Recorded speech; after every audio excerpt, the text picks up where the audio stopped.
सूर सूर तुलसी शशि उडगन के सावदास, अब के कवि खद्योतसम जहाँ तहाँ करत प्रकाश। दोस्तों, सूरदास को साहित्य जगत का चमकता हुआ सूर्य कहा गया है और उसी प्रकार तुलसीदास को साहित्य जगत का चंद्रमा कहा जाता है। दोस्तों, सूरदास ने जितना सुंदर वर्णन कृष्ण लीला का किया है उतना किसी ने नहीं किया है। इसी कारण सूरदास को साहित्य जगत का सर्वोच्च स्थान प्राप्त है। आइए आज हम सूरदास एवं तुलसीदास के जीवन के बारे में संक्षिप्त परिचय जानते हैं। दोस्तों, यदि आपने इस चैनल को अभी तक सब्सक्राइब नहीं किया है तो सब्सक्राइब कीजिएगा और बेल आइकन को प्रेस कीजिएगा। दोस्तों, सूरदास का जन्म 1478 ईस्वी में हुआ और उनकी जो मृत्यु है वो 1583 ईस्वी में हुई है। इसलिए कहा जाता है कि सूरदास जो है 100 साल से अधिक उम्र तक जिए। दोस्तों, हम जानते हैं कि सूरदास कृष्ण भक्ति के लिए प्रसिद्ध हैं।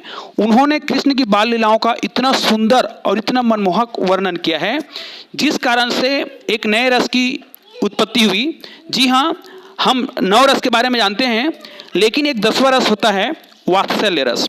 माँ यशोदा का अपने पुत्र कृष्ण के प्रति जो प्रेम होता है, जो वात्सल्य होता है, उसका सूरदास जी ने इतना सुंदर तरीके से वर्णन किया है कि वात्सल्य को एक रस माना गया। जी हाँ, वात्सल्य को रस माना जाता है क्योंकि सूरदास की रचना इतनी सुंदर बन पड़ी है कि वात्सल्य को रस मानना पड़ा। तो आइए आज हम सूरदास के जीवन से संबंधित बहुत संक्षिप्त में जीवन परिचय देखते हैं। आइए हम ये जानते हैं कि सूरदास कृष्ण भक्ति के लिए प्रसिद्ध है और ये कहा जाता है कि सूरदास 100 साल से अधिक तक जीवित रहे और कृष्ण भक्ति में रमे रहे। तो आइए उनके कुछ जीवन के महत्वपूर्ण क्षणों के बारे में जानते हैं और उनकी रचनाओं के बारे में जानते हैं कि उसकी रचना कौन कौन सी है। दोस्तों, सूरदास की मृत्यु जो है 1583 ईस्वी में पारसौली नामक स्थान पर हुई थी। कहा जाता है कि सूरदास ने 1.25 लाख पदों की रचना की है। इनकी सभी पद रागनियों पर आधारित है और इनकी जो मुख्य रचनाएं हैं सूर सागर, सूर सरावली, साहित्य लहरी आदि। भगवान श्री कृष्ण का इतना वर्णन शायद ही किसी कवि ने किया है, इसलिए सूरदास को भक्त शिरोमणि सूरदास कहा जाता है। आइए अब हम तुलसीदास के बारे में जानते हैं। आइए दोस्तों, अब हम गोस्वामी तुलसीदास के जीवन परिचय के बारे में जानते हैं। इनका जन्म 1511 में राजापुर नामक स्थान पर हुआ था एवं इनकी जो मृत्यु है वो 1623 में अस्सी घाट वाराणसी पर हुई। इनके जो आध्यात्मिक गुरु हैं वे नरहरिदास हैं। दोस्तों, तुलसीदास के बारे में जगत प्रसिद्ध है कि जब तुलसीदास का जन्म हुआ तब उनके 32 दांत मौजूद थे और ये अपने माँ के गर्भ में 13 माह तक रहे थे और इनके 32 दांत मौजूद होने के कारण इनके जो माता पिता हैं वे घबरा गए थे, इसलिए इनका लालन पालन चुनिया नामक दासी ने किया।